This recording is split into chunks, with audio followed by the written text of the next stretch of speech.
This presentation arises out of books and websites I've worked on over the years. It comes out of my time editing the Bulletin magazine, a position I inherited from my mother 28 years ago.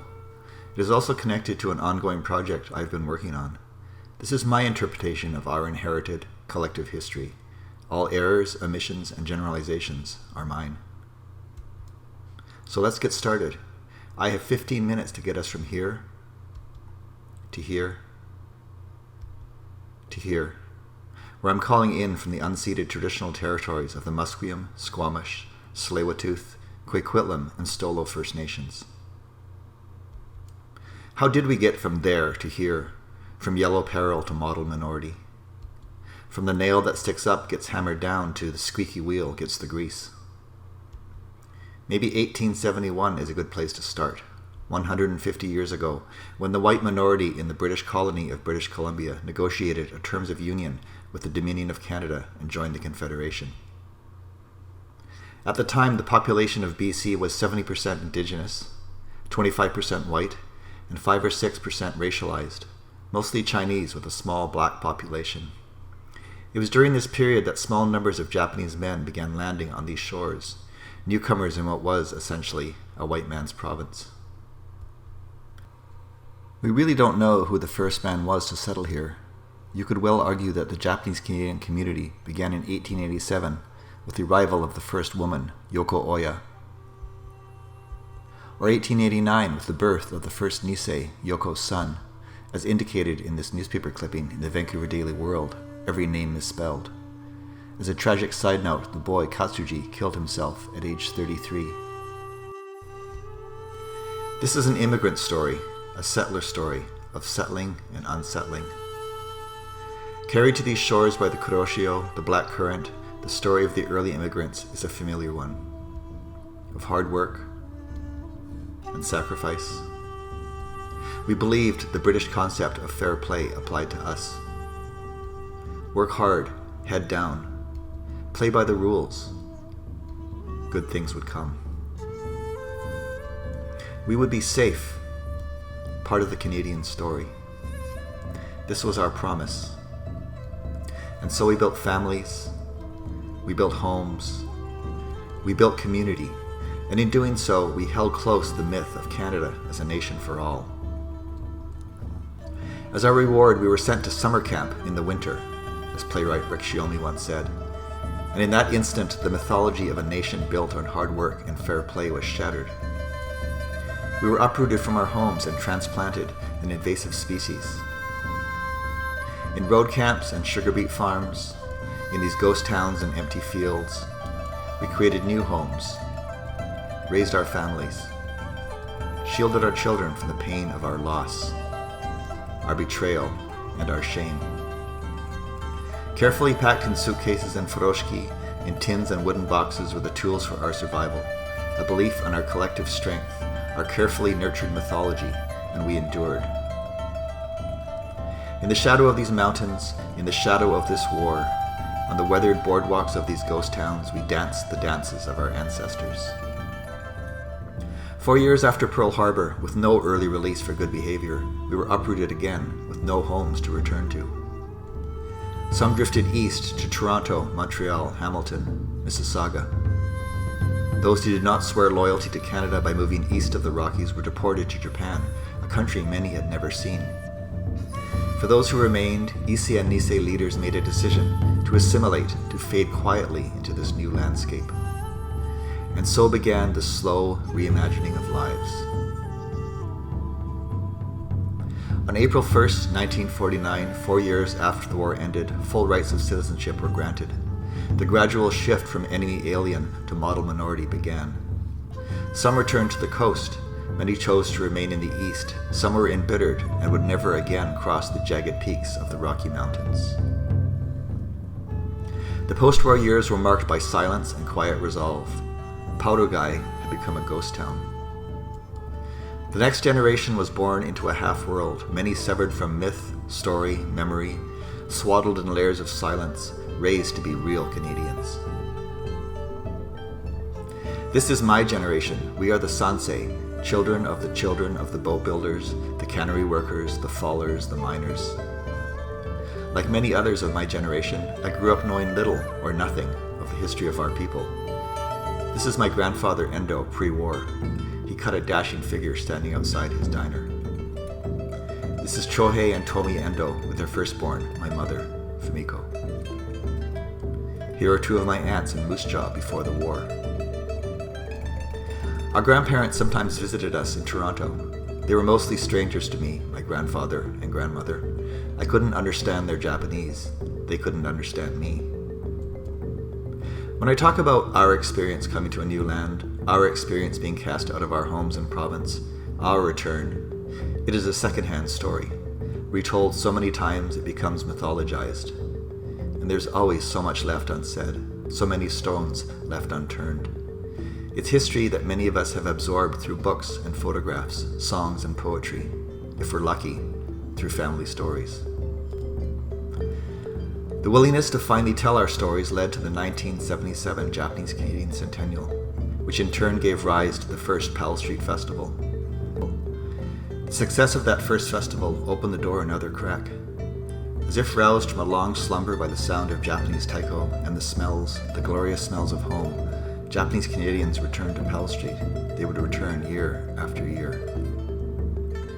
44 years on, the festival is helping nurture a new generation of activists, squeaky wheels with a much broader global perspective who refuse to be hammered down.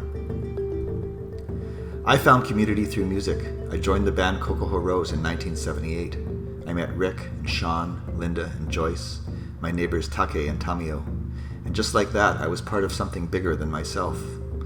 As a newcomer, people were having to explain things to me, the different generations and all that. This photo was taken over 40 years ago. I still have that guitar, but not the pants. The first time I heard of the internment, I was sitting in Rick Shiomi's kitchen. He was talking about what had happened to his family during the war. I remember he began to cry. It shook me, the depth of his feelings. It was my first sense that there was something deeper lying beneath the surface of what it meant to be Japanese Canadian. If Kokoho Rose gave me an entry to community, taiko gave me a voice to speak with. This is Katari Taiko, Canada's first taiko group, bringing taiko, Canadian style, to the Powell Street Festival. The same year that Katari Taiko formed, this book was published, Inalienable Rice, a Chinese and Japanese Canadian anthology. The book is filled with contemporary writings and photographs. Some heavy hitters contributed to it. People like Roy Miki, Joy Kogawa, Terry Watada, Jim Wong Chu, Roy Kyoka, Gordon Hirabayashi, Paul Yee, and many more. The first poem in the book is called To Our Own by Glenn Nagano. The last stanza reads, "The Issei survived, the Nisei endured, the Sansei just faded away, just faded away." Echoes of Terry Watada's song New Denver with its chorus, New Denver is washed away in the rain. Washed away, faded away, recurring themes, the Sansei just faded away. I just learned what it meant to be a Sansei, that I was a Sansei, and here I was already, just fading away. There is real strength in this community. As an artist, I find myself pulling on the threads, teasing out strands here and there, weaving them into my own story. I find myself pulled back again and again to the Kootenays, to this place that was both prison and home, and ultimately a way station. The last time our community was together, before being split in two. This summer, Amy and I, along with Emiko and Kaya, took a road trip to the Kootenays, stopping in at the various camps along the way. It was a wonderful trip, a chance to reconnect with the girls and reintroduce them to a part of the province they had last visited as youngsters. This is the lake in Kaslo. This is the same lake, the same beach. So many layers of history intersect in this place where we now holiday. The ghosts of the silver miners and homesteaders disappeared, all traces of the first peoples lost in time. I'm reminded of this song by R.E.M's Michael Stipe. This is where they walked, swam, hunted, danced and sang. Take a picture here. Take a souvenir. I have a deep and abiding connection with Route 3, the Crow's Nest. I drove that road to say a last goodbye to my father in Nelson, then again a few years later to sit at my mother's bedside as she slipped out of this world.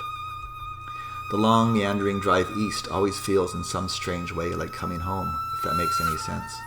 I've come to know what lies around every corner of the road, every mountain pass, every lush valley. Driving that highway, I remember a poem by the great Canadian poet Al Purdy. Here it is in my own words. Say the names, say the names. Like a gust of wind blowing in off the Pacific, over the strait, the empty husks of Powell Street. Say the names. Hastings Park, the livestock buildings, through the fallow fields of the Fraser Valley. Say the names. Beyond Hope, follow the crow's nest east. Say the names half remembered. Tashme, Greenwood, Slocan, Lemon Creek. Say the names. New Denver, Sandon, Caslow, Lillooet, Bridge River, Minto. Say the names. Say the names. In my work on a book for the Kyokai Society in New Denver, at the end of that road, the members are all but gone. I am reminded of the fragility of memory and the debt of memory we owe. As artists, we pick up the pen, the brush, the bocce, the clay, whatever means we have at our disposal to make sense of this fraught and complicated history. In the Kyokai book, I found this quote by Ruby Truly. At first, the orchard sky would seem to fill with whispers, and then, through the years to come, the whispered sounds would slowly descend, like the leaves in the garden at the Nikkei Internment Memorial Center, to rest in the shape of its dry riverbed for all to consider with wonder. In the book Kinds of Power, James Hillman says, mythical grids are figurative, personified. They are found most easily in the arts, drama, painting, sculpture, poetry. Perhaps it's no accident that Roy Miki, one of the key architects of redress, is a poet. Spots on the horizon, gray-blue lines, mountains in your mind. Scattered ranges where waves peak and break. In my village, stories are sent by telepathy. Sad to see this has rendered us bereft of speech. From Saving Face, 1991.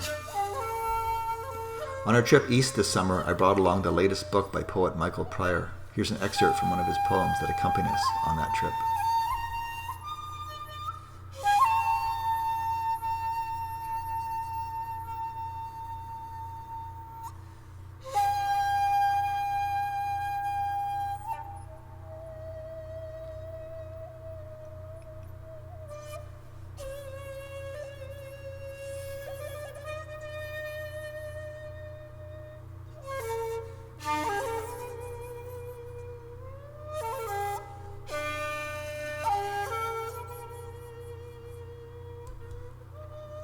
Ultimately, our stories are inextricably tied to the mythology of Canada as a great, inclusive nation that welcomes many, yet can't provide clean drinking water to everyone. A country built on broken promises, yet holds such great promise. I'll end with the words of Bryce Kambara from an interview I did with him just last month in the Bulletin. I think mythologies are fundamental and vital to the story of a people. They're like a river, with countervailing currents of cohesion, division, hope, despair, on which we all travel together, and they're so hard to come by.